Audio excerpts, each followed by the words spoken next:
ছোটোবেলার জন্মদিনগুলোই বেশ ভালো কাটতো। এখন তো অফিস কাজের প্রেশারেই সারাটা দিন যে কীভাবে চলে যায় বোঝাই যায় না। সেদিন সকালে অফিস যাওয়ার পথে বাচ্চাগুলোকে খাবার দাবার দিয়ে চলে গেলাম অফিসে।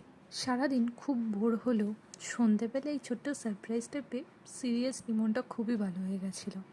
স্যার, ম্যাম, আমার অফিসের আরও যারা যারা দিদিরা রয়েছে, বন্ধু রয়েছে, সত্যি তারা এতটাই ভালো, এতটাই ফ্যামিলিয়ার, কী বলবো। আর আমাদের ম্যাম আমাকে কেক দিয়ে একবারে পুরো মেকআপ করিয়ে দিয়েছিল, প্রায় গায়ে হলুদ দেওয়ার মতন। অভিজা তো বলেই দিল রাইশ্বরীর গায়ে হলুদ। না না, এত তাড়াতাড়ি গায়ে হলুদ হবে না, কিন্তু কেক মাখিয়ে ভূত তো ম্যাম করেই দিয়েছিল ততক্ষণে। ম্যামের পর বাকিরাও যেভাবে আমাকে ভূত করতে ব্যস্ত ছিল, তাই তাদের সাথে আর কোনো ফটো নেওয়াই হয়নি। আর এই যে এই কিউট টেডিটা আমাকে অফিস থেকে গিফট করেছিল, আর সাথেই ইউনিকর্ন, যেটা আমার বোন আমাকে দিয়েছে।